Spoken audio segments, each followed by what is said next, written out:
तमोगुणी स्थान है। वहां के मालिक शिव जी हैं। वो पार्वती जी के साथ उस लोक में विराजमान है।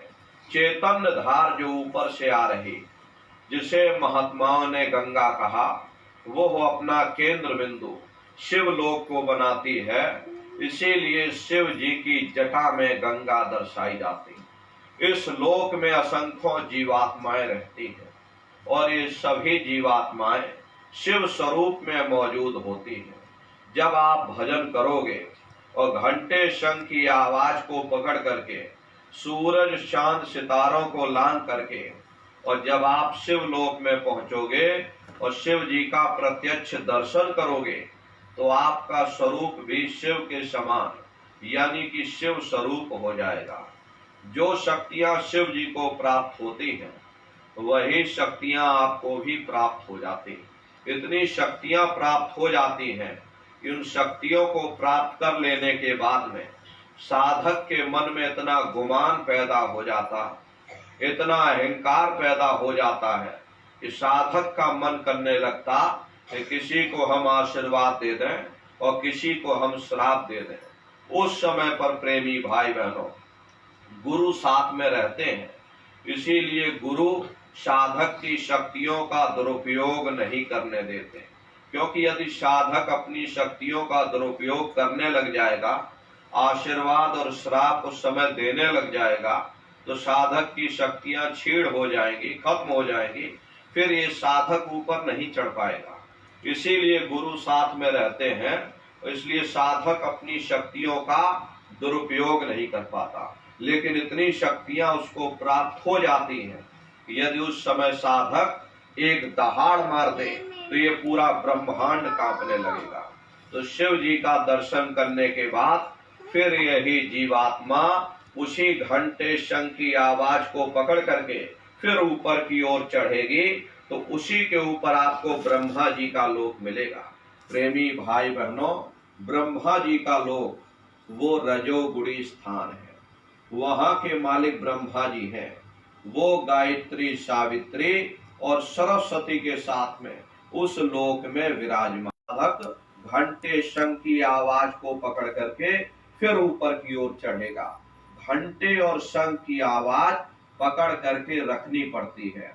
यदि आप घंटे शंख की आवाज को छोड़ दोगे तो सेकंड भर आपको नहीं लगेगा, पलक झपकते ही आप अपने शरीर में धड़ाम से वापस आ जाओगे और इन बाहरी आंखों को खोल दोगे। फिर ऊपर चढ़ने के लिए आपको फिर मेहनत करनी पड़ेगी। इसीलिए उस आवाज को पकड़ करके रखना पड़ता। कभी कभी साधक उस आवाज को छोड़ देता है, क्योंकि उन लोकों में पहुंच करके ऐसे सुंदर सुंदर दृश्य दिखाई देते हैं। इतने सुंदर सुंदर बाग बगीचे, वहां का एक एक वृक्ष लाखों लाख योजन मील की बुलंदी रखता है। एक पेड़ को आप देखोगे, लाखों वर्ष आपको लग जाएंगे, लेकिन एक पेड़ को आप पूरा नहीं देख पाओगे। इतने सुंदर सुंदर हीरे और सोने से जड़े हुए महल हैं कि साधक का मन करता है बस हम बची हुई जिंदगी यहीं पर काट दें, ऊपर न जाने पाए, कहीं जाने न पाए। ऐसी दशा में साधक का मन यही करने लगता और साधक उस शब्द को छोड़ देता है। और जैसे आप शब्द को छोड़ोगे, धड़ाम से आप अपने शरीर में गिर जाओगे, प्रवेश कर जाओगे और इन बाहरी आंखों को खोल दोगे। फिर ऊपर चढ़ने के लिए आपको फिर उतनी मेहनत करनी पड़ेगी। इसीलिए घंटे शंख की आवाज को पकड़ करके रखना पड़ता। तो ब्रह्मा जी का दर्शन करने के बाद फिर घंटे शंख की आवाज को पकड़ करके फिर जब जीवात्मा ऊपर जाएगी, उसी के ऊपर आपको विष्णु लोक मिलेगा। वो विष्णु लोक सतोगुणी स्थान है। वहां के मालिक विष्णु जी हैं। उनका बड़ा मनमोहक स्वरूप है। उनकी 4 भुजाएं हैं और चारों भुजाओं में शंख, गदा, पद्म और चक्र सुशोभित है। और आप क्षीर सागर में लक्ष्मी जी के साथ विराजमान हैं। ये तीनों देवता ब्रह्मा, विष्णु और महादेव अपने अपने लोक में बैठ करके राज्य कर रहे। एक रचयिता है जो हम जीवों को रचता है, एक का काम है पालनहार, जो हम जीवों को पालता है। एक का काम है संहार करना, तो हम जीवों को नष्ट कर देता। इनकी माता आद्या महाशक्ति है। ब्रह्मा विष्णु महादेव लोक के ऊपर वो आद्या महाशक्ति का लोक आता है। उसी लोक को पार करने के बाद सबसे पहला खंड पड़ता है, या यूं कह लीजिए कि पहला देश पड़ता है, या यूं कह लो कि पहली राजधानी पड़ती है, जिसे महात्माओं ने सहस दल कवल कहा। वो राजधानी है। ये ब्रह्मा विष्णु महादेव के जो लोक हैं वो उस राजधानी के अंतर्गत आने वाले जिले हैं। जैसे आपके उत्तर प्रदेश की राजधानी लखनऊ है, बाकी सभी जिले हैं। इसी तरह प्रेमी भाई बहनों, वो सहस दल कवल राजधानी है। और ब्रह्मा विष्णु महादेव के जो लोक हैं वो उस राजधानी के अंतर्गत आने वाले जिले हैं। उस राजधानी के जो मालिक हैं वो है निरंजन भगवान। प्रेमी भाई बहनों, निरंजन भगवान, इन्हीं को त्रिलोकी नाथ कहा जाता। हिंदू इन्हीं को परमात्मा कहते, मुसलमान उन्हीं को खुदा कहते, और ईसाई उन्हीं को गॉड कहते हैं।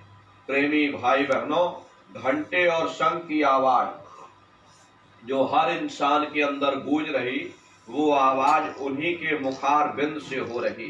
निरंजन भगवान का जो स्वरूप है वो ज्योतिष स्वरूप है। हजार बाती की अखंड ज्योति वहां पर बराबर जल रही। हम आप यहाँ पर ज्योत जलाते हैं, इस ज्योत में तेल की जरूरत पड़ती, बाती की जरूरत पड़ती, लेकिन वो अखंड ज्योति ऐसी है जिसमें ना तेल की जरूरत है और ना बाती की जरूरत है। पलटू साहब ने जिक्र किया कि उल्टा कुआ गगन में, तिसमें जरे चिराग, तिसमें जरे चिराग, बिना रोगन बिन बाती, और 6 ऋतु 12 मास, जरत रहे दिन राती, सतगुर मिले जो होए, ताहि की नजर में आवे, बिन सतगुर नहीं कोई, वाह को दर्शावे। वो अखंड ज्योति ऐसी है जिससे पूरा ब्रह्मांड प्रकाशवान हो रहा। न जाने कितने ऋषि मुनि, न जाने कितने पीर पैगंबर औलिया उस ज्योत पर कुर्बान हुए बैठे। वो सहस दल कवल आपकी राजधानी। जितनी भी अवतारी शक्तियां आई, राम आए, राम को वहीं से नीचे उतारा गया, और जितने देवी देवता ब्रह्मा विष्णु महादेव आदि की उत्पत्ति वहीं से हुई। वहां के धनी का दर्शन करने के बाद फिर ये जीवात्मा दूसरे मंडल के शब्द को पकड़ करके दूसरे मंडल की चढ़ाई करेगी। वो घंटे और शंख की आवाज वो आपको पहले स्थान पर पहुंचा देगी, उसके ऊपर वो आवाज नहीं ले जाएगी। जब आप उसके ऊपर जाओगे तो दूसरे मंडल का दूसरा शब्द नीचे उतर रहा, वो शब्द आपको पहले मंडल पर सुनाई पड़ेगा। उसी शब्द को पकड़ करके ये जीवात्मा दूसरे मंडल की चढ़ाई करती है। श्याम तज श्वेत को गहना, सुरत को तान धुन सुनना, और बंक के द्वार धस बैठो, और त्रिकुटी जाय कर लेना। इसी के ऊपर दूसरा देश आता है जिसे महात्माओं ने त्रिकुटी देश कहा। लेकिन वहां तक पहुंचने के लिए साधक को मेहनत करनी पड़ती। जब तक साधक के अंदर त्रिकुटी के स्वामी का दर्शन करने का अंदर में भारी इच्छा नहीं होगी, हृदय में विरह वेदना पैदा नहीं होगी, तब तक ये जीवात्मा त्रिकुटी धाम में पहुंच नहीं सकती। ऐसी दशा में साधक के हृदय में एक ही इच्छा होती है कि कब त्रिकुटी के स्वामी का हमको दर्शन हो जाए। खाना पीना बोलना उठना साधक को यहाँ बिल्कुल अच्छा नहीं लगता। मन में सिर्फ एक ही ख्याल होता है कि कितनी जल्दी हो हमको त्रिकुटी के स्वामी का दर्शन हो जाए। अरे मीराबाई ने लिखा है कि मैं मिल जाए पाए पीऊ अपना, तब मेरी पीर बुझानी, मीरा सुरत शब्द सहलानी। हस हस कंठ न पाइया, जिन पाइया तिन रोए। जिन्होंने भी उस मालिक को पाया रो रो करके पाया, किसी ने हंसकर नहीं पाया। यही दशा हमारी आपकी भी होनी चाहिए। जब भी घाट पर बैठो दो आंसू अपने मालिक के लिए गिराओ, किसी को दिखाने की जरूरत नहीं है। वो मालिक सब कुछ देख रहा कि कौन बच्चा मेरे लिए रो रहा, कौन बच्चा मेरे लिए तड़प रहा। जब सच्ची आत्म तड़प पैदा होगी तो वह मालिक बर्दाश्त नहीं कर सकेगा। लेकिन जब तक ये बनावटी तड़प है, जब तक ये दिखावा है, तब तक वो कुछ नहीं करता।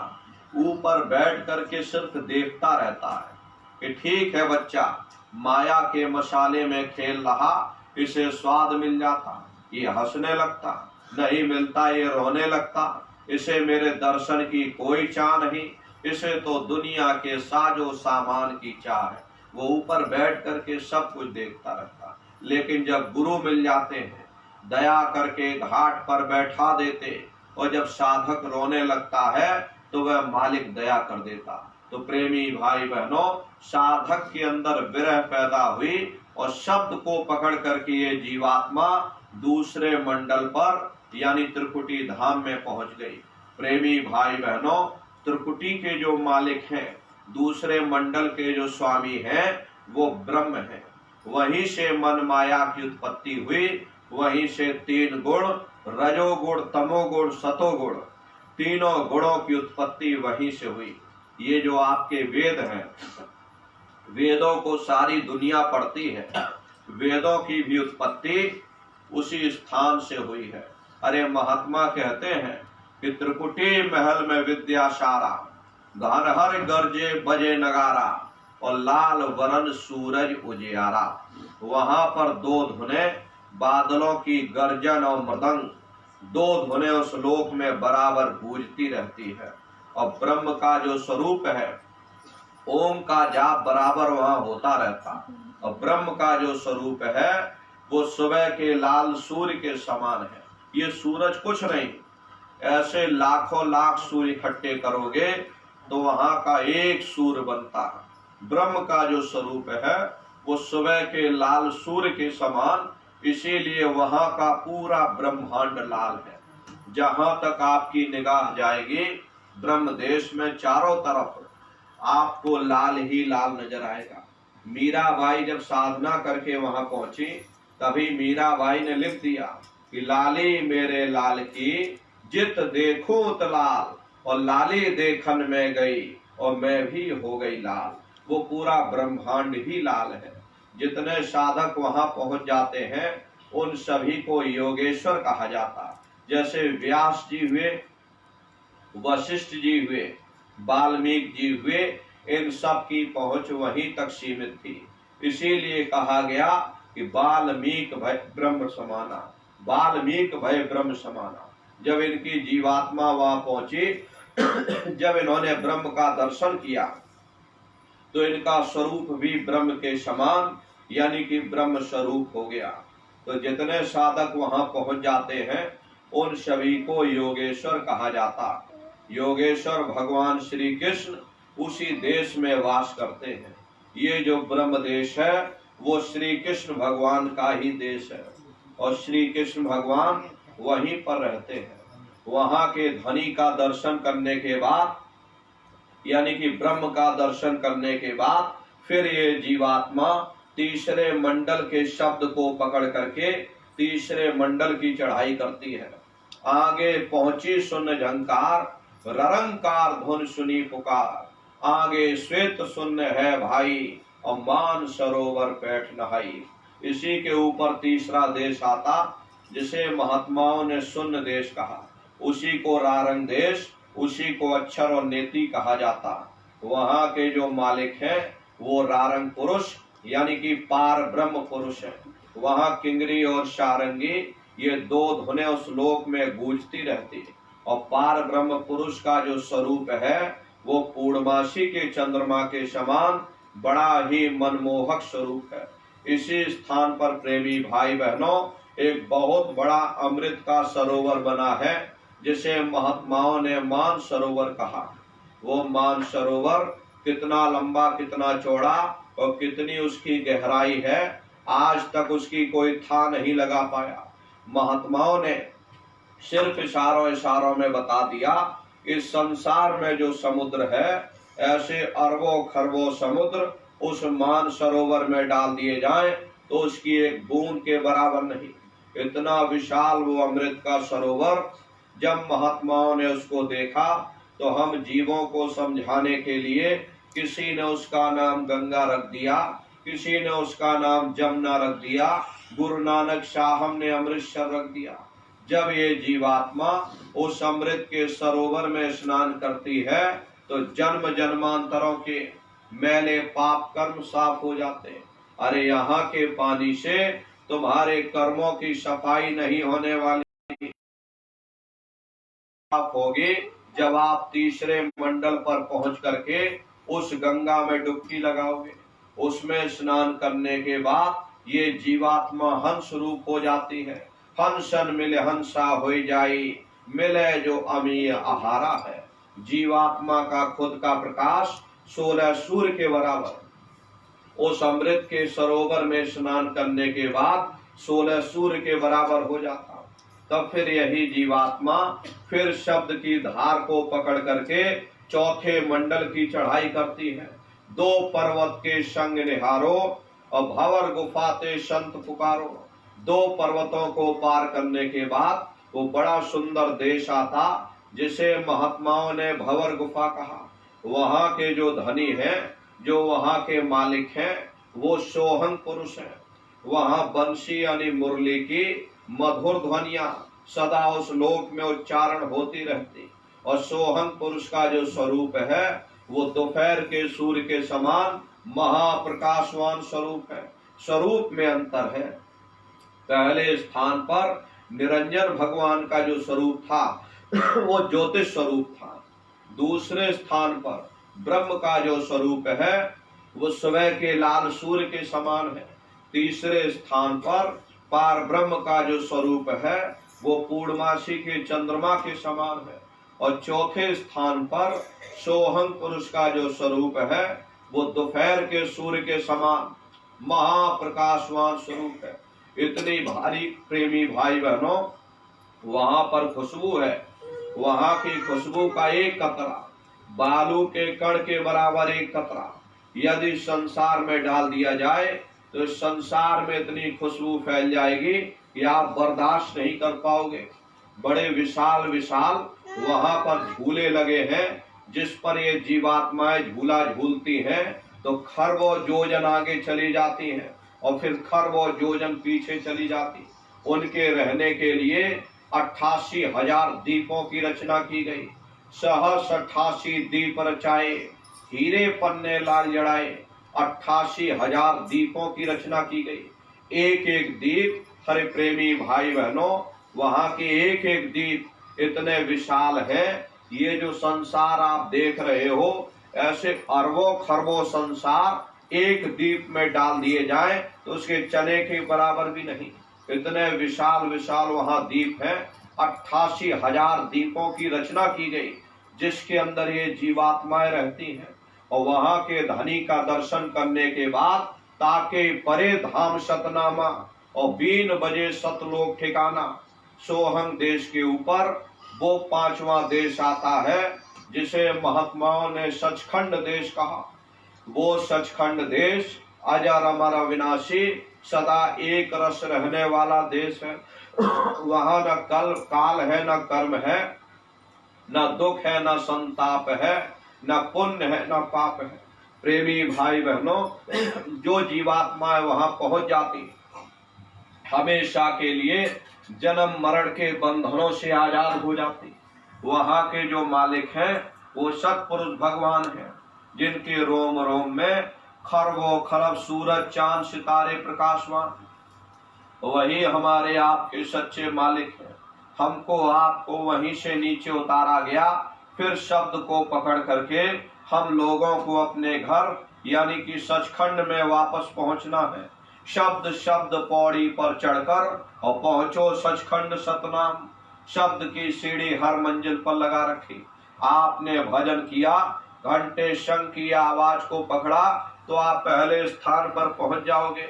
वहीं से दूसरे मंडल का शब्द सुनाई पड़ेगा, उसको आप पकड़ लोगे, आप दूसरे मंडल पर पहुंच जाओगे। वहीं से तीसरे मंडल का शब्द सुनाई पड़ेगा, उसे जब आप पकड़ लोगे आप तीसरे मंडल पर पहुंच जाओगे। ऐसे ही शब्द दर शब्द, मंजिल दर मंजिल ये जीवात्मा अपने देश यानी सचखंड में वापस पहुंच जाती।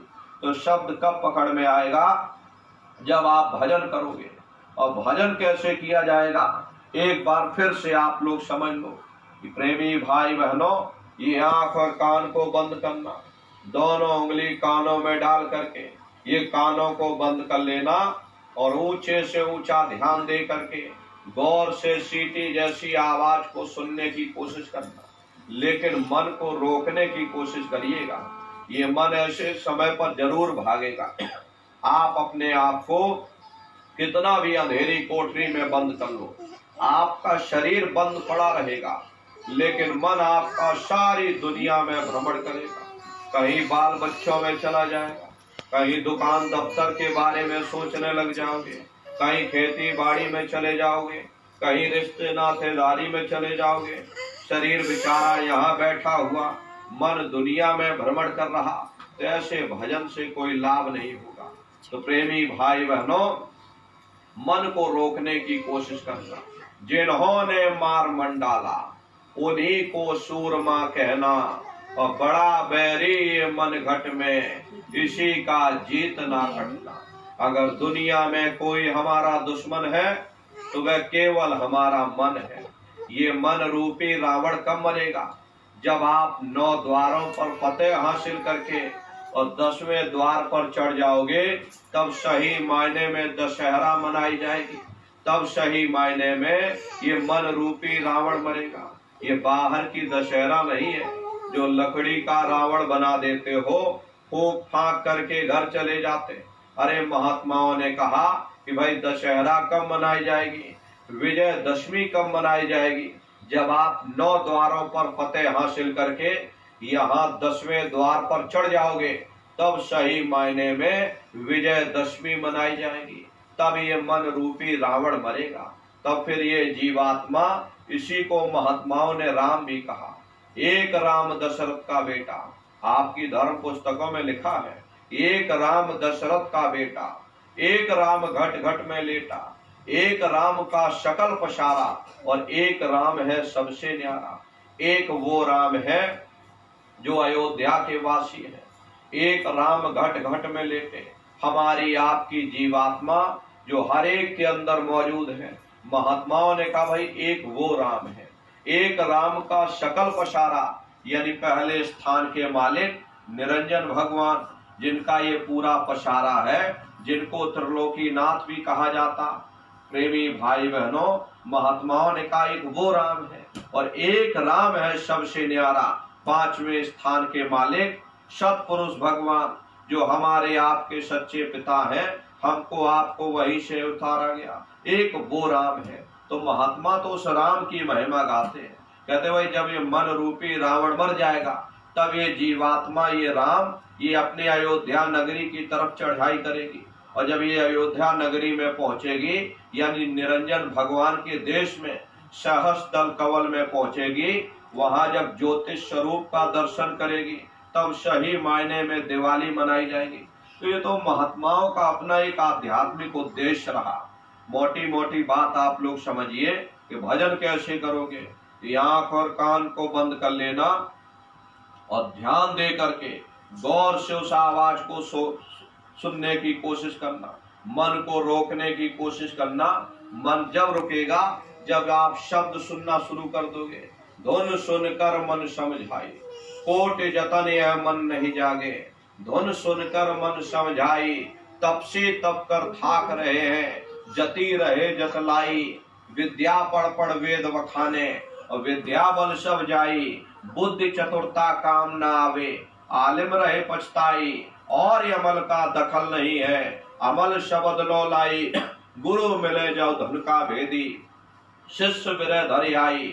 सुरत शब्द की होए कमाई, तब मन कछु ठहराई। प्रेमी भाई बहनों,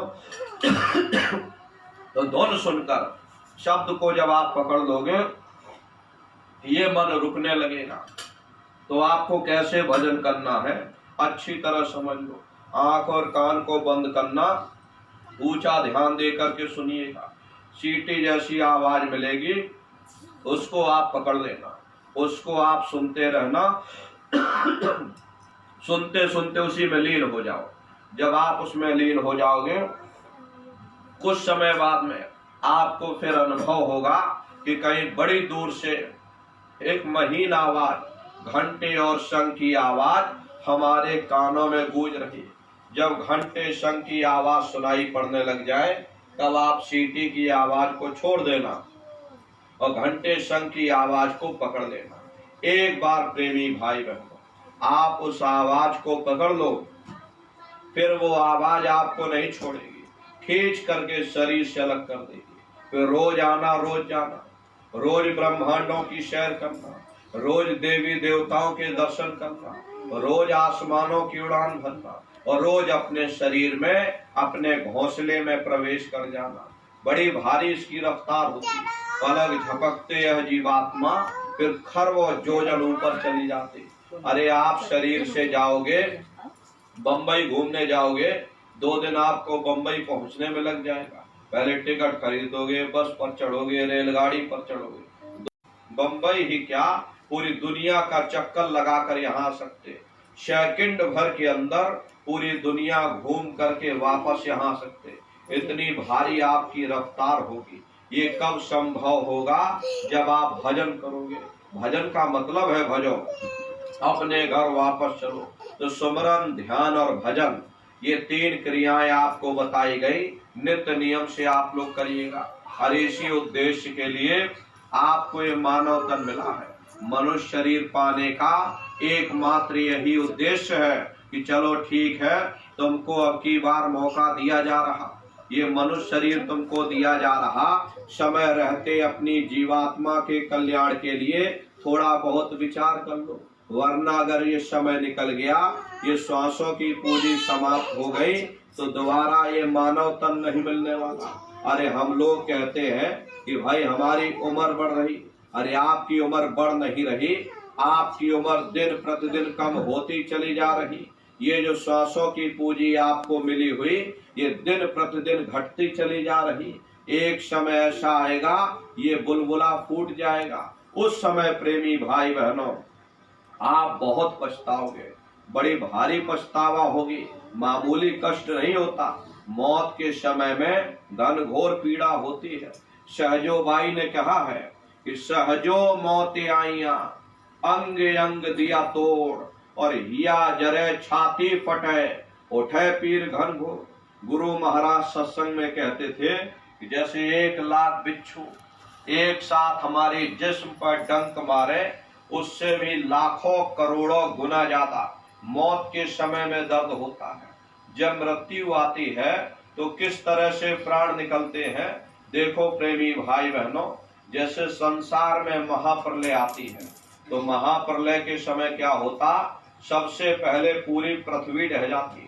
ये पृथ्वी पानी में घुल करके और पानी बन जाती है। मानव सृष्टि की प्रलय एक बड़ी कयामत है और शरीर की प्रलय एक छोटी कयामत। जैसे ही मौत आएगी, सबसे पहले गुदा चक्र टूटेगा, क्योंकि गुदा चक्र में पृथ्वी का वास होता है। गुदा चक्र टूट करके ऊपर इंद्रिय चक्र में समा जाएगा। इंद्रिय चक्र में जल का वास होता है, यानी जल ने पृथ्वी को घोल दिया। फिर जब इंद्रिय चक्र टूटेगा, यहाँ नाभि चक्र में समा जाएगा। नाभि चक्र में अग्नि का वास होता, यानी अग्नि ने फिर जल को सुखा दिया। फिर जब नाभि चक्र टूटेगा, या हृदय चक्र में समा जाएगा। हृदय चक्र में वायु का वास होता, यानी वायु ने अग्नि को फिर अपने में समाहित कर लिया। ये नीचे से सिमटाव होता है और इस तरह से वायु आकाश में उड़ गई।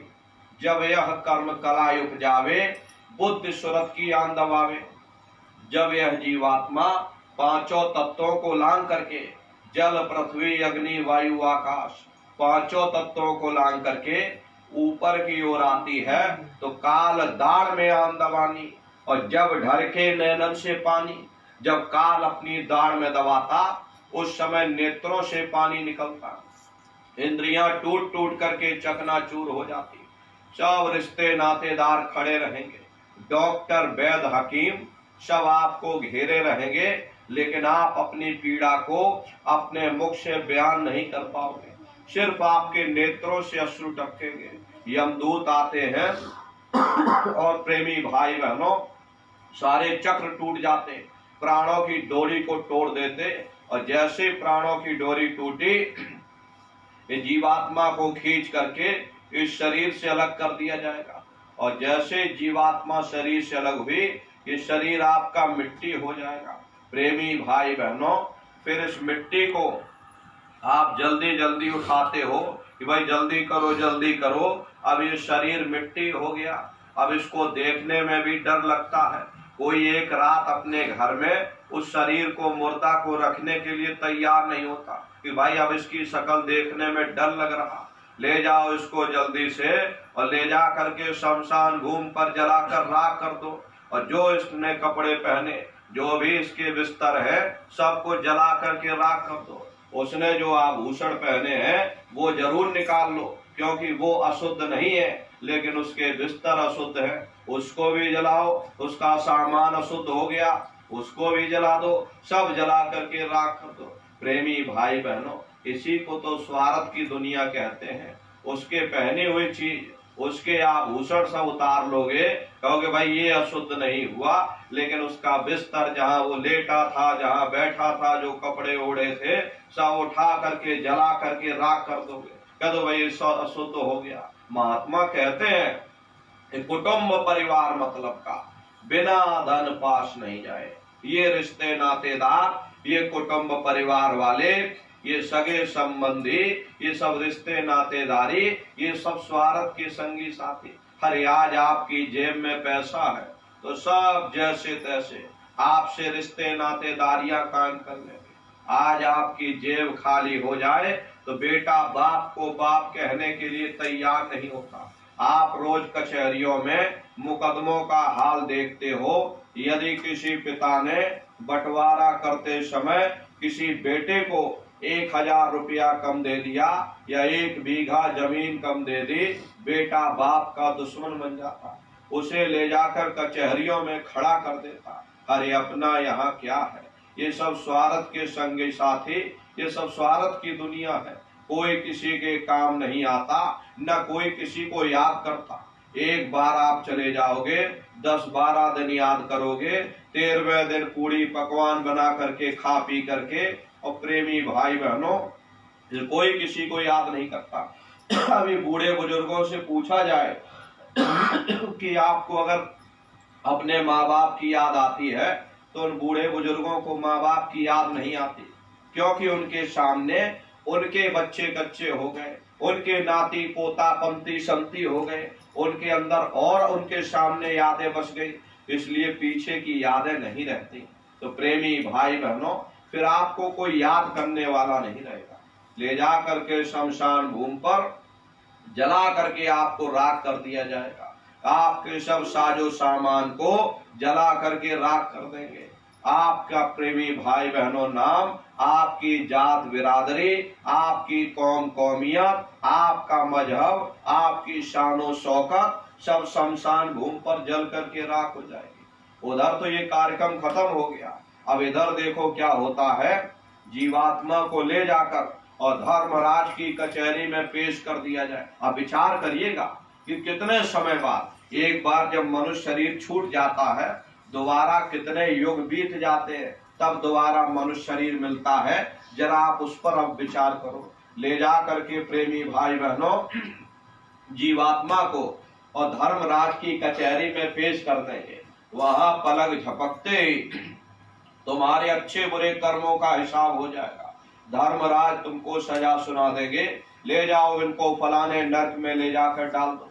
अरे महात्मा कभी झूठ नहीं बोलते। महात्माओं ने जब साधना किया, साधना करके जब ऊपर गए और ऊपर जा करके जब उन्होंने नरकों का हाल देखा, तो हमारी आपकी जानकारी के लिए उन्होंने किताबों में लिख दिया, धर्म पुस्तकों में लिख दिया कि लोह के खम्भ तपत के माही, और जहां जीव को ले चिपकाई वहां लोहे के खंभे अग्नि से धधक धधक कर लाल हो रहे। ऐसे खोटे जीवों को उन खंभों में चिपकाया जाता। जीव हाय हाय करके तड़पता है, तड़प तड़प जीव जुलम बुखारी, और तपत खम्ब दुख उपजे भारी। असहनी वेदना होती, असहनी दुख दर्द होता, जीव रोता और चिल्लाता रहता, वहां कोई तुम्हारी पुकार सुनने वाला नहीं, कोई तुम्हारी दर्द भरी आवाज को सुनने वाला नहीं। ये दुर्दशा क्यों हो गई? क्योंकि हम लोग मनमुखी हो गए, मन के कहे पर चलने लगे, मन के कहे पर चल करके अच्छे बुरे कर्म करने लगे। कर्मों का जखीरा अंबार के अंबार हमने अपने सिर पर लाद लिए, आज उन्हीं कर्मों का भोग पा रहे। अरे महात्मा कहते हैं कि भाई नर के अनेक न्योर हैं, कहाँ लग कहूं बखान, दुख भोगते यह जीव जो जाने जो भोग समान। कहते भाई एक नरक नहीं, ऐसे वहां अनेकों अनेक नरक बने हुए, अलग अलग खोटे पाप कर्मों के वहां पर अलग अलग नरक बने हुए। ये जीव अनंतों अनंत युगों तक, प्रेमी भाई बहनों, अनंतों अनंत युगों तक नरकों की यातनाएं सहता रहता, और नरकों की यातनाएं भोगने के बाद इसे जीवात्मा को सीधे मनुष्य शरीर नहीं मिलता, बल्कि इसे 84 लाख योनियों में डाला जाता। प्रेमी भाई बहनों, जैसे बच्चा होता है, बच्चा पहले कक्षा 1 पास करेगा, फिर कक्षा 2 में जाएगा, ऐसे वहां भी चैनल बना हुआ। नरकों की यातनाएं भोगने के बाद इसी जीवात्मा को सीधे मनुष्य शरीर नहीं दिया जाएगा, फिर इसको 4 खान 84 लाख योनियों में डाला जाएगा। अब ये 4 खान 84 लाख योनिया ये कोई मामूली योनिया नहीं होती। 4 खान का मतलब अंडज, पिंडज, उपमज और स्थावर, ये 4 खाने हैं। पहली श्रेणी पेड़ पौधों की होती है जिनके अंदर पानी का तत्व मौजूद होता। कभी ये भी मनुष्य हुआ करते थे, लेकिन आज अपने कर्मों का भोग पा रहे, एक जगह पर खड़े हुए। दूसरी श्रेणी कीड़े मकोड़ों की होती है जिनके अंदर पृथ्वी और अग्नि का तत्व मौजूद होता।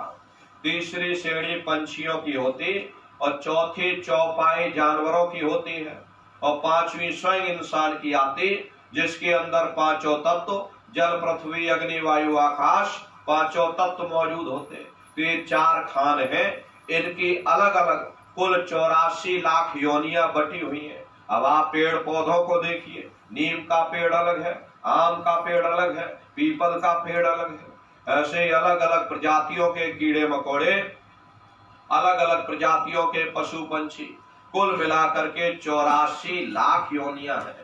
इस संसार में इतने जीव भरे हुए प्रेमी भाई बहनों, यदि सुई की नोक सीधे धरातल पर रख दोगे तो उस नोक के नीचे 20 जीव दब करके मर जाएंगे। आप रोज श्वास लेते हो, लाखों जीव आपके अंदर रोज चले जाते और मर जाते। इतने संसार में जीव भरे हुए, अरे कई जन्म भय कीट पतंगा, कई जन्म भय मीन कुरंगा, कई जन्म पंखी सर कोइयो, कई जन्म है वर वृक्ष जोयो, मिल जगदीश मिलन की वरिया, और चिरंकार यह देश सगरिया। करोड़ों करोड़ युगों से हम आप कभी कीड़े पतंगों की योनि में, कभी पेड़ पौधों की योनि में, कभी पशु और पंछियों की योनि में भटका खा रहे। प्रेमी भाई बहनों, 84 लाख योनियों की सबसे आखिरी जो योनि होती है वो गाय और बैल की योनि होती है। गाय स्त्री का रूप लेती है और बैल पुरुष का रूप लेते हैं। ये 84 लाख योनियों की सबसे आखिरी योनि, यानी कि अंतिम पायदान होता। उसके बाद इनको मनुष्य शरीर दिया जाता। लेकिन यदि गाय और बैल को हम बीच में ही काट देंगे, मान लो गाय की उम्र 10 साल की है और 5 साल की उम्र में हमने गाय को काट दिया या बैल को काट दिया, तो बाकी बचे 5 साल ये प्रेत योनि में भटका खाएंगे। फिर जब बच्चे पैदा होंगे ये चिड़चिड़े स्वभाव के पैदा होंगे। इसीलिए हमारे धर्म शास्त्रों में गाय और बैल को काटना निषेध किया गया था। तब उसके बाद में जाकर के हमको दोबारा ये मनुष्य शरीर मिलेगा। इसीलिए कहा गया बड़े भाग्य मानुष तन पाया, बड़े सौभाग्य से मानव तन मिला है। बड़े से बड़े देवता भी इस मानव तन को पाने के लिए तरसते हैं, क्योंकि 84 लाख योनियों से उन नरकों से निकलने का केवल एक ही रास्ता है, वो केवल मनुष्य का शरीर है। इसी मनुष्य मंदिर में बैठ करके हम मालिक की भक्ति कर सकते हैं। इसीलिए संतों महात्माओं ने इस पंच भौतिक शरीर को सच्चा हरि मंदिर कहकर याद किया। ये हरि मंदिर यह शरीर है, ज्ञान रतन प्रकट होए, ये असली हरि मंदिर है। जब भी वो परमात्मा मिलेगा इसी हरि मंदिर के अंदर जाकर मिलेगा। इसी पंच भौतिक शरीर को ईसा मसीह साहब ने टेम्पल ऑफ लिविंग गॉड यानी जिंदा खुदा का मंदिर कहकर याद किया। इसी पंच भौतिक शरीर को मुसलमान फकीरों ने कुदरती काबा कहकर याद किया। ये असली कुदरती काबा है। खुदा का दीदार जब भी होगा इस कुदरती काबे के अंदर जाकर होगा। बाहर से आज तक न कभी किसी को परमात्मा मिला, न भविष्य में कभी मिल सकता। परमात्मा जब भी मिलेगा तो मैं तुम्हारे अंदर मिलेगा। यही तो कबीर साहब ने लिखा है कि जो तिल माही तेल है, जो चकमक में आग, तेरा साईं तुझ में और जाग सके तो जा। जिस तरह तिल में तेल होता, पत्थर में अग्नि होती, ठीक उसी तरह से वो मालिक हर एक के घट घट में, हर एक के वजूद के अंदर बैठा हुआ। यही आपकी धर्म पुस्तकों में भी लिखा है, यार मोकू का धूड़े रे बंदे, मैं तो तेरे पास में, और ना तीरथ में ना मूरत में, मैं तो हूँ विश्वास में। ना मैं तीरथ में मिलूंगा, ना मैं मूरत में मिलूंगा, ना अन्य किसी कर्म कांड में मिलूंगा। मैं जब भी मिलूंगा तो मैं तुम्हारे अंदर मिलूंगा। इसलिए अपने वजूद के अंदर जाकर के इस हरि मंदिर में बैठकर उस परमात्मा की खोज करो। अरे हम आप ईंट गारे का मंदिर बनवाते, उसमें घंटा शंख बजाते रहते, लेकिन महात्माओं ने कहा कि भाई तुम्हारा शरीर ही सच्चा हरि मंदिर है।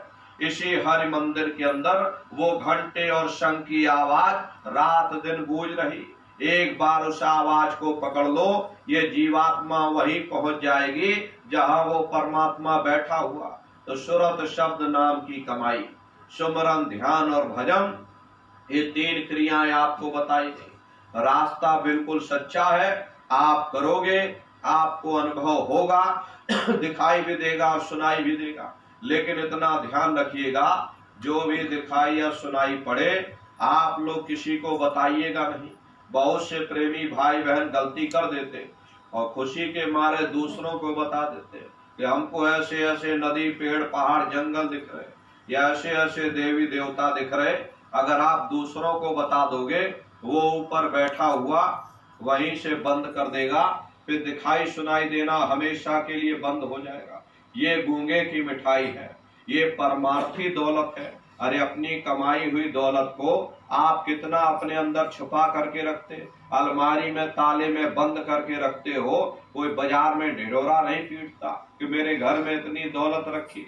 ढिढोरा पीटोगे चोर चोरी कर ले जाएंगे। ऐसे ये परमार्थी दौलत है, जितना हजम कर लोगे उतना रास्ता खुलता चला जाएगा।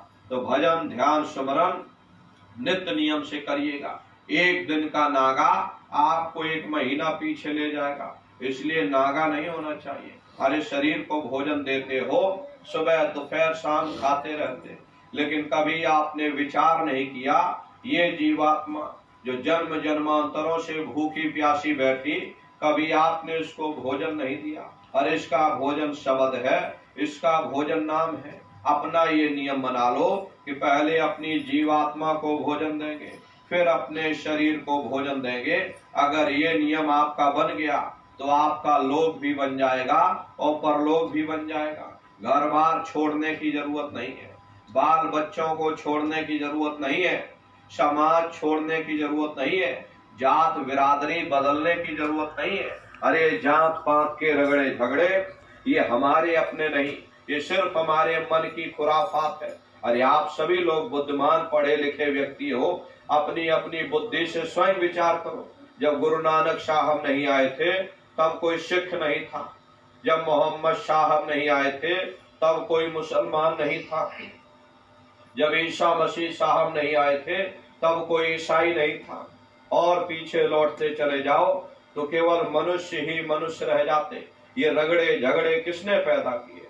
हमारे मन ने पैदा किए। किसने बनाए? हमारे मन ने बनाए। अरे किसके लिए? केवल अपने स्वार्थ के लिए। हरे प्रेमी भाई बहनों, जाति पाति पूछे नहीं कोई, हरि का भजय सो हरि का होई। लोग यहाँ जात पात बनाते बनाते मर गए, लेकिन ऐ नर नारियों, जब तुम्हारी ये जीवात्मा इस मनुष्य रूपी चोले को छोड़ करके और धर्मराज की कचहरी में पहुंचेगी, वहां न तुमसे ये पूछा जाएगा कि तुम किस जाति के हो, किस कौम के हो, किस मजहब के हो, तुम हिंदू हो या मुसलमान हो, हिंदुस्तान से आए हो या पाकिस्तान से आए हो। वहां तुम्हारे कर्म देखे जाएंगे, भक्ति भाव देखा जाएगा, मालिक से मिलने का प्रेम और प्यार देखा जाएगा। इसीलिए महात्मा कहते हैं, भाई इन रगड़ों झगड़ों को छोड़ दो, इसमें कुछ नहीं रखा। न तुम्हें समाज छोड़ने की जरूरत, न तुम्हें जात बिरादरी बदलने की जरूरत, न तुम्हें बाल बच्चे छोड़ने की जरूरत, न तुम्हें जंगलों पहाड़ों में भटकने की जरूरत, न तुम्हें साधु सन्यासी बाबा बनने की जरूरत। अरे भाई, अपने अपने घर परिवार में रहिए, अपने अपने बाल बच्चों के साथ रहो, मेहनत ईमानदारी से काम करो और 24 घंटे में घंटा 2 घंटा अपनी जीवात्मा के कल्याण के लिए सुरत शब्द नाम की कमाई, यानी कि सुमरन, ध्यान और भजन करना। अरे प्रेमी भाई बहनों, यही जीवन की सच्ची दौलत है। यही दौलत अंत समय में तुम्हारे काम आएगी। हम यहाँ घर मकान मड़ैया बनाते बनाते अपनी पूरी सारी जिंदगी बिता देते, लेकिन हमने कभी विचार नहीं किया इस घर मकान मड़ैया में आप कितने समय तक रहोगे। ज्यादा से ज्यादा 40 साल, ज्यादा से ज्यादा 50 साल, 60 साल ले लो। 60 साल बाद में फिर जहां तुम जाओगे वहां कोई घर बनाया नहीं बनाया, कोई छप्पर छाया नहीं छाया, हम लोग कभी इस पर विचार नहीं करते। बस सारी जिंदगी माया की छाया में फंसे रहते, साजो सामान को बटोरने में लगे रहते। अरे बड़े बड़े राजे महाराजे आए, उनके किलों को जाकर देखो, खंडहर बने पड़े हुए, कोई रहने को वहां तैयार नहीं होता। विश्व विजेता सिकंदर सारी दुनिया पर राज करने का ख्वाब देखता था, वो भी मुट्ठी खोल करके चला गया। कोई क्या साथ में ले जाने वाला? जो चीज तुम्हारे साथ में जाने वाली वो केवल परमात्मा की भक्ति है, बाकी सब कुछ यही धरा रह जाएगा। सुई की नोक भी तुम्हारे साथ नहीं जाने वाली। तुमने जो धन दौलत कमाया वो सब यही पड़ा रह जाएगा।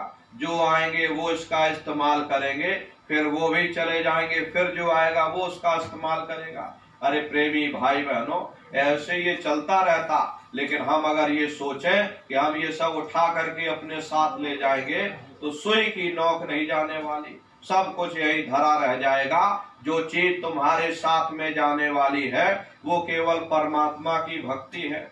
इसलिए वो दौलत कमा लो जो अंत समय में तुम्हारे काम आवे।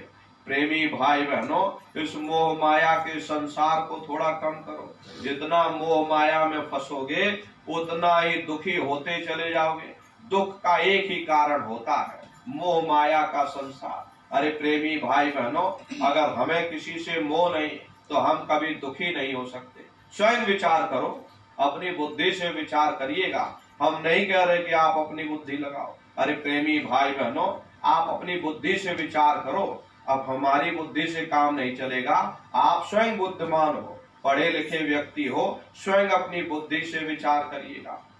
अपना बच्चा होता है, अगर अपने बच्चे को तकलीफ हो जाए, हमें रात भर नींद नहीं आती, बाहर भूचाल आ जाए, भूकंप आ जाए, चाहे कितनों के बच्चे मर जाएं, हमको मन में रत्ती भर फर्क नहीं पड़ता। अपनी बीवी बीमार हो जाए, अपनी औरत बीमार हो जाए, हमें प्रेमी भाई बहनों रात भर नींद नहीं आएगी, परेशान बने रहेंगे। और पड़ोसियों के चाहे कितने जनाजे निकल जाएं, मन में रत्ती भर फर्क नहीं पड़ता। कारण क्या है? कारण सिर्फ एक ही है, का कारण बन जाता। यहाँ ना कोई अपना है ना ही कोई पराया। एक स्टेज पर आकर के सभी कलाकार अपना अपना पार्ट अदा करते। ठीक उसी प्रकार से ये दुनिया भी बहुत बड़ी स्टेज है। कोई पति का पार्ट अदा कर रहा, कोई पत्नी का पार्ट अदा कर रहा, कोई बाल बच्चों का किरदार निभा रहे। अरे पार्ट अदा करते करते हमें भूल जाते हैं कि इनके साथ हमारा लेन देन का संबंध है, कर्मों का संबंध है। जहां लेन देन पूरा हुआ, जहां कर्म अदा हुए, हम अपने अपने रास्ते चल पड़ेंगे। इस बात को हम आप भूल जाते, अज्ञानतावश मोह कर बैठते, उसी मोह के कारण हम संसार में दुखी बने रहते। इसलिए प्रेमी भाई बहनों, मोह को थोड़ा कम करो, अपनी जिम्मेदारियों को निभाओ। अपनी जिम्मेदारी क्या है? घर की, परिवार की, समाज की रीत नीति के अनुसार रहो, अपनी जिम्मेदारियों को निभाओ, लेकिन उसमें फंसो मत। जैसे प्रेमी भाई बहनों, कटोरी में शहद रखा हो और मक्खी आती है, किनारे बैठ करके उस शहद का रस ले लेती और सूखे पंख से उड़ भी जाती। यदि वही मक्खी शहद के अंदर धंस जाएगी, शहद पंख से भर जाएंगे और तड़प तड़प के वही जान दे देगी। ऐसे प्रेमी भाई बहनों, आपको संसार में चलना है। संसार में रहते हुए अपनी जिम्मेदारियों को निभाते हुए अपना काम कर लो। मुख्य काम आपका क्या है? आपकी जीवात्मा का कल्याण, वही आपका अपना काम है। उस जिम्मेदारी को पूरा कर लो। घर की जिम्मेदारी निभाओ, परिवार की जिम्मेदारी निभाओ, बाल बच्चों की जिम्मेदारी निभाओ, लेकिन उसमें फंसो मत। प्रेमी भाई बहनों, जहां फंस जाओगे ये समय आपका व्यर्थ चला जाएगा। इसलिए अपनी जिम्मेदारी ये समझो कि हमारी जिम्मेदारी है, गृहस्थ आश्रम की हमारी ये सेवा है, हमारी जिम्मेदारी, हमें इसको पूरा करना है। लेकिन अपना उद्देश्य, अपना निशाना एक बनाकर रखो, अपनी जीवात्मा का कल्याण। ये मानव तन इसी उद्देश्य के लिए मिला। अगर आप मौके से चूक गए तो प्रेमी भाई बहनों, फिर आप रगड़ दिए जाओगे। फिर ये मनुष्य शरीर जल्दी नहीं मिलने वाला। अरबों खरबों वर्षों के लिए रगड़ते रहोगे, न जाने कितना समय बाद, कितने अरबों खरबों वर्षों के बाद में तब जाके दोबारा मनुष्य शरीर मिलेगा। और मिल भी गया, क्या पता भारत भूमि पर मिले न मिले। आपको कहीं पाकिस्तान और अफगानिस्तान में जन्म मिल गया तो भटकते ही रह जाओगे। इसलिए प्रेमी भाई बहनों, आप परम सौभाग्यशाली हो कि भारत भूमि पर आपको जन्म मिला हुआ, आपको रास्ता मिला हुआ। समय रहते अपनी जीवात्मा के कल्याण के लिए आप लोग थोड़ा विचार करिएगा। सुरत शब्द नाम की कमाई, ये जो रास्ता आपको दिया गया, नित्य नियम से आप लोग करते रहना। और सभी लोग शाकाहारी रहिएगा, क्योंकि हमारे गुरु महाराज ने शाकाहार पर विशेष जोर दिया। गुरु महाराज बराबर कहते थे, ये बच्चा तुम शाकाहारी रहना, शाकाहार का प्रचार करते रहना, कोई ऐसा नशा मत करना जिससे बुद्धि तुम्हारी पागल हो जाए। प्रेमी भाई बहनों, एक अच्छे समाज के निर्माण के लिए यह जरूरी है कि पहले सभी लोग शाकाहारी बने और शराब जैसे मादक पदार्थों का त्याग करें। क्योंकि प्रेमी भाई बहनों, खान पान का हमारे जीवन पर बड़ा गहरा असर पड़ता। जैसा खाए अन्न और वैसा होए मन। जब इंसान पशुप्रति भोजन करेगा, उसकी बुद्धि स्वतः ही पशुओं जैसी हो जाएगी। सोच विचार, उसका चिंतन स्वतः ही पशुओं जैसा हो जाएगा। फिर जिस शराब के नशे में माँ बहन बेटी की पहचान खत्म हो जाए, उस शराब को पी करके यह कैसे पता चलेगा कि क्या अच्छा और क्या बुरा है। यही कारण है कि आज घर समाज में, देश और दुनिया में ये रगड़े और झगड़े फैले हुए। प्रेमी भाई बहनों, हम लोग देखो मंदिर बनवाते हैं, हम लोग मस्जिद बनवाते हैं, उन मंदिरों में नहा धो करके जाते हैं, फूल पत्ती ले जाते हैं कि भाई परमात्मा के रहने की जगह है, हमको नहा धो करके स्वच्छ हो करके जाना है। कोई उन मंदिरों में कूड़ा कचरा नहीं डालता। हरे प्रेमी भाई बहनों, उस मंदिर की इतनी कद्र करते हो, और ये जो मंदिर है जिसे महात्माओं ने हरि मंदिर कहा, जिसे परमात्मा ने स्वयं बनाया, उसके अंदर हाड़ मांस के लोथड़े डालोगे और शराब के कतरे डालोगे तो सख्त सजा मिलेगी। देखो महात्माओं ने लिखा है कि तिल भर मच्छी खाई के कोट गऊ दे दान, काशी करवट जा मरे और निश्चय नर्क निदान। यदि तिल भर भी मच्छी खाकर फिर चाहे कोटान कोट गऊओं का दान करो और काशी में जाकर के मत्था रगड़ते रगड़ते अपनी जीवन लीला वही बिता दो, फिर भी तुमको तुम्हारे गुनाहों की सजा मिलेगी, कोई बच नहीं सकता। क्योंकि ये कर्म भूमि है, यहाँ तुम जैसे कर्म करोगे वैसा ही फल पाओगे। देखिए, इस कर्म भूमि पर कृष्ण भगवान तक नहीं बच पाए, उस समय बाली को छिप करके बाण मारा था, वही बाली कृष्ण अवतार में बहेलिया बन करके आ गया। कृष्ण भगवान के पैरों में पद्म चमकता था, हिरण की आंख समझ करके निशाना मार दिया, और जब पास में आकर देखा कृष्ण भगवान थे। अफसोस करने लगे, लेकिन कृष्ण भगवान ने उसको समझाया, इसमें तुम्हारा कोई दोष नहीं, उस समय हमने तुमको मारा, आज तुमने हमको मार दिया, हमारा तुम्हारा अदला बदला पूरा हो गया। कर्म प्रधान विश्व रच राखा, जो जस करे सो तस फल चाखा। ये कर्मों का ऐसा देश है, यहाँ तुम जैसे कर्म करोगे वैसा ही फल पाओगे। अच्छा करोगे अच्छा नतीजा, बुरा करोगे बुरा नतीजा। अरे इस देश की करेंसी ये कागज के नोट हो सकते हैं, लेकिन जब ऊपर जाओगे वहां की जो करेंसी है वो तुम्हारे कर्म है। जैसे तुमने कर्म किए होंगे तुमको वैसा ही वहां पर फल मिलेगा। देखो प्रेमी भाई बहनों, ये कर्मों का देश है, यहाँ बड़े संभल करके चलना पड़ता। इस कर्मों के देश में बड़े बड़े ऋषि मुनि, पीर पैगंबर औलिया, बड़े बड़े देवी और देवता फंस करके धोखा खा गए। कृष्ण भगवान ने उद्धव से कहा कि हे उद्धव, ये जो तुम चीटा देख रहे हो ये कई बार इंद्र बन चुका। हरे नन्नारियों, जब स्वर्गों का राजा इंद्र वे अपने कर्मों के कारण चीटा बन सकता, तो हम दुनिया के जीवों का क्या हाल होगा, हम लोग विचार नहीं कर पाते। धृतराष्ट्र ने कृष्ण भगवान से पूछा कि हे केशव, मैं अंधा क्यों हूँ? मुझे 100 जन्मों की खबर है, मैंने इन 100 जन्मों में कोई ऐसा कर्म नहीं किया जिससे मैं अंधा होता। कृष्ण भगवान ने सिर पर हाथ रखकर कहा, जरा और पीछे जाकर देखो। तो देखा तो 106 जन्म का कर्म निकला। तो प्रेमी भाई बहनों, ये कर्मों का बड़ा पेचीदा जाल है। बड़े बड़े लोग कर्मों के जाल में फंस करके धोखा खा गए। जब तक ये जीवात्मा निष्कर्म नहीं हो जाएगी उस परमात्मा को प्राप्त नहीं कर सकती। और निष्कर्म कब होगी? जब आप शब्द को पकड़ोगे, जब आप नाम को पकड़ लोगे, क्योंकि शब्द कर्म की रेख कटावे, शब्द शब्द में जाए मिलावे। शब्द वो साबुन है जो तुम्हारे कर्मों की सफाई कर देगा और तुम्हें शब्द दर शब्द, मंजिल दर मंजिल अपने घर पहुंचा देगा।